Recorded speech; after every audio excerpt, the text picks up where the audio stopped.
자, 세 번째 썰 한번 가보도록 하겠습니다. 자, 댓글 컨텐츠 계속 가보도록 하겠습니다. 영상 제목, 친족의 경우는 빌려줍니다. 친족은 도와주면 표현 안 해도 결국 내가 곤란한 일이 있을 때 도와줍니다. 라는 영상에 달린 댓글입니다. 여러분 이 말을 믿습니까? 여러분 살면서 친족한테 도움 받은 적 있나요? 저부터 얘기할까요? 전 한 번도 없어요. 한 번도 없습니다. 단 한 번도 없고 앞으로도 없을 것 같아요. 뭐 가족마다 가정 환경마다 좀 다를 수 있는데요. 저는 웬만하면 친족 사이라도 뭔가 도움을 받는다거나 함부로 도와줘서는 안 된다고 생각합니다. 정 도와줄 거면 못 돌려받는다는 생각을 가지고 도와줘야 돼요. 저기 도움을 무지하게 많이 받으신 분이 있죠. 누구라고 얘기를 하지 않겠습니다. 친족을 도와줄 거면 아예 대가를 바라지 않고 도와줘야 돼. 근데 그게 쉽지 않습니다. 인간이라는 게 대가를 아예 안 바라고 크게 도와준다는 게 힘들어요. 왜냐면 친족을 도와줄 때는 여러분 절대 작게 도와주지 않습니다. 보통 친족을 도와준다는 건 친족 간에 사소한 걸로 도와주는 게 아니라 뭔가 큰 거. 예를 들어 친족이 도와주는 경우 그런 거 사업이 많이 가지고 좀 빚 좀 갚을 수 좀 도와달라. 아니면 이제 보증 좀 서달라. 아니면 집 이사 가는데 좀 보태달라. 아니면 이제 뭐 삼촌이 뭐 암에 걸렸는데 치료비 좀 대달라. 이런 거예요. 그러니까 친족이 도와주는 건 큰 겁니다. 큰 거. 자잘한 게 아닙니다. 보통 지인들끼리는 자잘한 건데 뭐 5만원 10만원 이런 거잖아요. 보통 친족끼리 하는 건 스케일이 큰 거예요. 한번 생각해봐요 여러분. 친족끼리 5만원 10만원 빌려준 적 있습니까? 없죠. 없죠 여러분. 근데 보통 제가 친족끼리 뭐 돈을 주고받는 거 보면 대부분 거액이에요. 500, 1000, 심한 건 억. 오히려 지인들한테 돈 거래할 때보다 더 신중해야 돼요 여러분. 훨씬 더. 그러니까 친족이 뭐예요? 내 가족, 그러니까 내 부모님, 형제인데요. 넓게 보면 내 사촌까지 포함되는 거예요.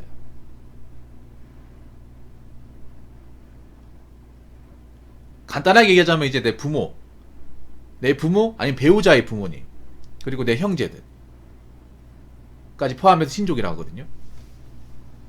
그래서 친족끼리 뭔가 도와준다는 거는 큰 돈이 나간다는 겁니다. 객관적으로. 근데 보통 친족끼리의 돈 문제로 대한민국에서 굉장히 안 좋은 일이 많이 발생합니다. 뉴스에서 자주 나옵니다, 여러분. 여러분 보셨나 모르겠는데, 뭐 친족 간에 뭐 돈 문제 때문에 명절날 뭐 싸움이 벌어져서 뭐 한 명이 죽고 뭐 이런 거 봤죠, 여러분? 굉장히 자주 나와. 거의 여러분 뉴스 자세히 보시면 아시겠지만 2, 3일에 한 번씩 꼭 나와요. 친족 간의 돈 문제 때문에. 특히 여러분 좀 아시면 좋은 게, 제가 이런 얘기를 하고 싶진 않지만 살인사건의 상당수가 이겁니다. 친족 간의 돈 문제, 재산 문제. 진짜입니다 여러분. 여러분 주변에 형사분이 있으면 물어보세요. 친족 간의 돈 문제 때문에 뭐 사람들끼리 뭐 죽고 죽이고 이런 일 많이 일어나요. 엄청 많이 일어나요 여러분. 근데 사람들이 이 부분이 굉장히 관가해요. 이게 실제로 진짜 많이 일어나는데 관가합니다. 돈 때문에 사람을 죽고 죽이고 이런 일 많이 일어나요. 근데 사람들이 여기에 대해서는 굉장히 관대하게 생각해요. 아직까지 대한민국 정서가. 정문화가 있다 보니까.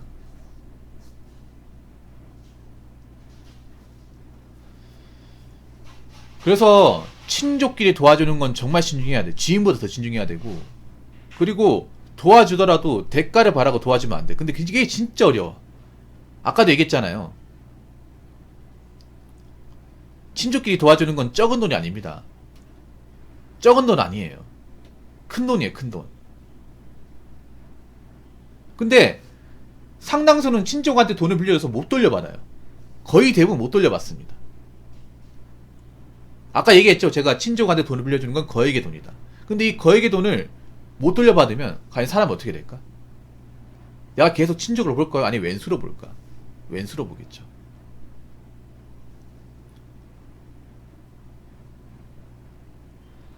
자, 이거 보면 친족은 도와주면 표현 안 해도 결국 내가 곤란한 일이 있을 때 도와줍니다. 근데 안 도와줘요. 안 도와줘. 내가 친족을 도와줄 수 있어도 친족이 나를 도와주는 건 잘 없어요. 여러분 그렇지 않나요? 아무리 친족이라 하더라도 내가 나가 살면 사실상 남이에요. 내가 결혼을 해가지고 가정 이루고 살면요 남이에요. 아니면 내가 자취해가지고 독립을 하면 아무리 부모 형제 사이 있어도 잘 안 보잖아요 여러분. 옥탄이 빠지시고요. 아 여러분 상식적으로 그렇잖아요. 장건강님 지금 떨어져 사시죠. 서울에 있는데 지금 지방에 내려왔잖아요. 부모님이랑 같이 있으면 애틋한 정이 생깁니까? 아니죠. 안 생기죠. 같이 있어야 정이 생기는 거지. 자주 안 보다 보니까 어떻게 사시는지 궁금하지도 않잖아 이게. 뭐 알아 잘 사시겠지. 명절이나 아니면 이제 쉴 때 잠깐 보고 그게 다죠. 그러면 이렇게 떨어져 있으면 아무리 과거에 가족끼리 같이 살고 뭐 밥도 같이 먹고 했다 하더라도 시간이 지나면 어떻게 돼요? 별로 막 그렇게 궁금하지도 않고 애틋하지도 않아 이게. 형제관계도 마찬가지야. 형제관계도 다 떨어져 살잖아요. 그러면 어떻게 돼요? 사실 뭐 어떻게 사는지 잘 모르잖아요. 그럼 알아 잘 살겠지. 그렇게 된단 말이에요. 그렇기 때문에 저는 이렇게 생각합니다. 친족을 함부로 도와줘서도 안 되고 도움받을 일을 만들어서도 안 돼요. 그게 오히려 친족을 돕는 거야. 친족을 정말 생각한다면 서로 민폐 끼칠 만한 행동을 하면 안 돼. 이게 친족을 생각하는 거예요. 서로 어릴 때 도우는 게 아니라. 말로는 서로 어릴 때 뭐 돕고 이해해준다고 하지만 오히려 그런 것 때문에 친족끼리 사단이 납니다. 그런 거 무지하게 많이 봤어. 대한민국에 정말 말도 안 되게 많이 일어나요. 그래서 친족끼리는 개인적으로 돈거래하면 안 됩니다. 대부분 친족끼리 돈거래하는 건 큰 돈입니다. 큰 돈. 무슨 말인지 아시겠죠? 자, 댓글 한번 읽어보도록 하겠습니다. 저희 아버지는 형님들한테 돈 빌려주고 한 푼도 못 받았습니다. 친한 친구와 사업을 할 때도 친구가 힘들 때 돈을 빌려줬지만 결국 배신당했습니다. 가장 여유로울 때 돈을 가장 많이 벌 때 아버지께서 하신 선택이지만 결국 그 선택으로 인해 지금은 회생 중이십니다. 지금 사서롭게 여기는 단 한 푼은 당신의 마지막 방어선입니다. 특히 여러분 있잖아요. 하나 얘기할게요. 내가 잘 나갈 때 돈 많다고 주변 가족들한테 얘기하지 마요. 그러면 돈 냄새 맡고 찾아옵니다. 진짜. 옥탄이 잘 들어요. 돈 있다고 자랑하지 마요. 그 하수들이 하는 거야. 자랑하잖아요. 파이들이 달라붙습니다. 파이들이. 무조건 달라붙어요. 이건 여러분 반박할 수 없을 거야 차마.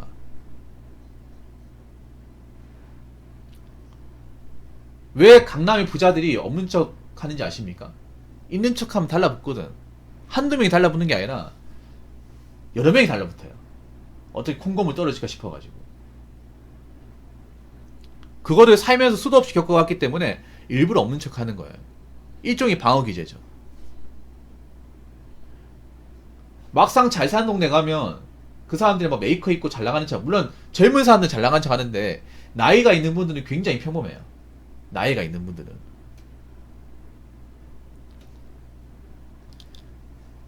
나이가 있는 분들 일반 서민보다 크게 차이가 없어요.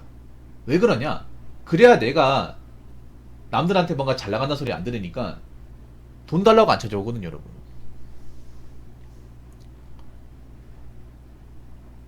내가 잘 나간 티를 내잖아요. 그럼 평소에 연락이 안 됐던 사람도 연락이 돼요. 진짜로. 여러분들 가족들끼리 연락 안 된 사람도 있을 거 아니에요. 소식 듣고 싶죠. 그러면 내가 방송에 출연해서 성공했다고 얘기하세요. 그 무조건 찾아옵니다. 무조건. 어떻게 알고? 아 진짜입니다 이게. 여러분 친구랑 소식 끊긴 사람 있죠? 간단해요. 내가 잘났다고 만천하에 떠벌리고 다니면 돼. 떠벌리고 다니면 돼요. 그러면 어떻게 알고 찾아옵니다. 진짜로. 옛 애인도 찾아오고 그래. 왜냐? 대부분 왜 찾아오겠어요? 돈이 궁하니까. 여러분 그거 하셔야 돼요. 대한민국에 돈이 궁한 사람들이 굉장히 많아요. 나는 괜찮은데 생각보다 통장에 단돈 1000만원도 없는 사람들이 굉장히 수두룩 빽빽이야. 돈 때문에 쪼르는 사람이 굉장히 많아요. 제가 이 얘기 왜 하냐면 여러분 주변에 당장 몇 푼이 부족해서 궁지에 몰린 사람들이 꽤 많아. 돈에 여유가 있는 사람은 누가 돈이 있다고 해서 막 달라붙는다고 하지 않아요. 근데 돈 때문에 하도 쪼들리게 살고 궁핍하게 살다 보니까 누가 좀 해결해 줬으면 좋겠다. 근데 너가 딱이네. 너 잘 나간다며. 항상 이런 말 해요. 야, 너 성공했다며. 너 잘 나간다며. 야, 너 돈 좀 실렸다며. 이런 말 많이 합니다. 야, 옥타. 야, 너 금괴 좀 가졌다며. 너 부잣집하고 결혼했다며. 이런 얘기 많이 듣습니다.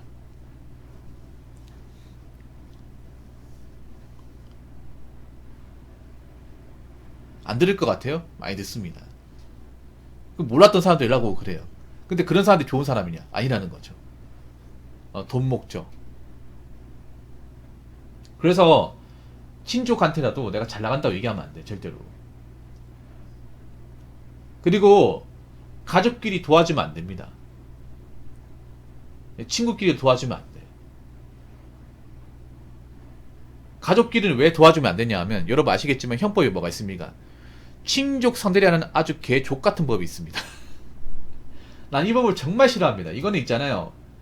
판사나 검사분들도 굉장히 싫어하는 법이야. 변호사분도 싫어하는 법이에요. 왜냐하면 이 법이 전 세계에서 한국하고 일본만 있습니다. 단 2개 나라만 있어요. 유교 성향이 굉장히 극도로 강한 나라 2개 나라만 있어요. 부모 자식 간에, 그러니까 부모를 섬기고 부모를 존경하는 굉장히 유교적 문화를 따진 그런 나라에만 있는 겁니다.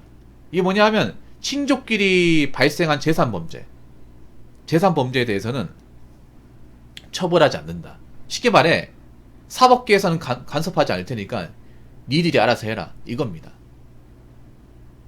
그러니까 강도죄와 손괴죄, 그러니까 재산범죄라는 게 여러 가지가 있거든요. 뭐 예를 들어서 뭐 절도, 사기, 배임, 횡령, 강제집행, 멘탈죄, 뭐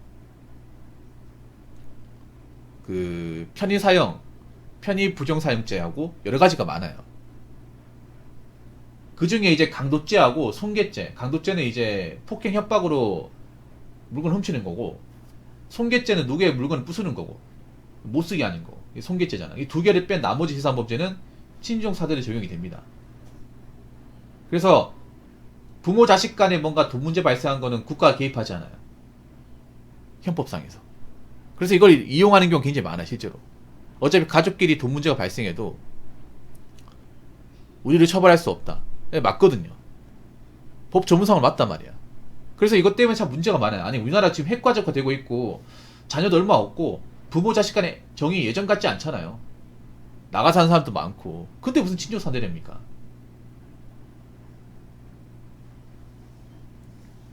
이거 이용한 사람도 많아요. 대놓고. 아니 뭐 이런 거 많아. 예를 들어서 뭐 여동생이 모은 돈을 오빠가 가졌었는데 배째라고 나온 경우 많아요. 왜 배째라고 나오냐? 함부로 갖다 쓰면 뭐예요?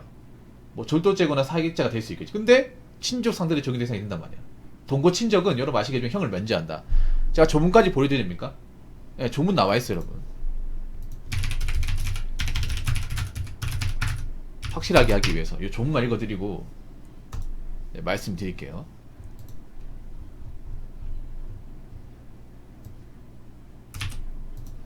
자, 여러분도 아시면 좋을 거예요. 자, 직계혈족은 뭐냐 하면 우리 부모님, 우리 엄마, 우리 엄마 아빠, 배우자는 내 마누라, 동거 친족은 뭐냐? 우리 집에 같이 살고 있는 여동생, 누나, 오빠, 한 집에 같이 살고 있는 사람.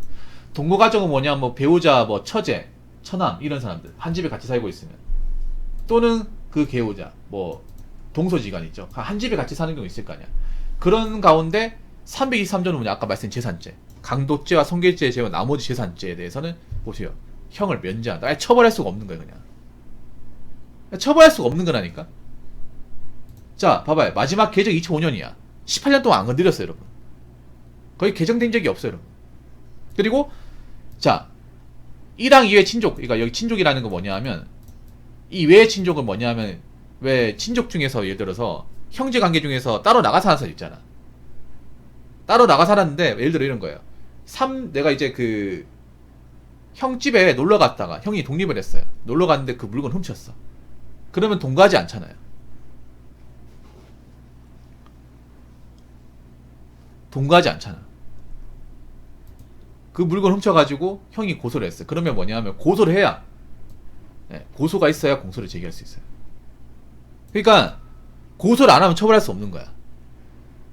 가족끼리 물건 훔쳐도 뭐 내가 독립한 누나 물건 훔치고 누나 물건 돈 빼가도 그 누나 고소하지 않으면 처벌할 수 없는 거예요. 국가가 함부로 개입할 수 없는 거야. 이게 친족 사들이라는 거예요. 그러니까 오히려 가족들이 등쳐먹으려면 더 쉽게 등쳐먹을 수 있는 거예요. 좀 나쁘기만 하면. 자, 이렇게 제가 법률을 보여드려도 여러분들은 친족끼리 금전적으로 도와줘야 된다. 도와줄 수 있다. 내가 곤란한 일이 생기면 도와준다. 이렇게 생각하십니까? 오히려 친족끼리는 서로 금전적으로 신세지거나 도움받을 일을 만들면 안 된다고 생각합니다. 애초에 그런 생각을 버리셔야 돼요. 아시겠죠, 여러분? 자, 이상으로 세 번째 썰 마치도록 하겠습니다.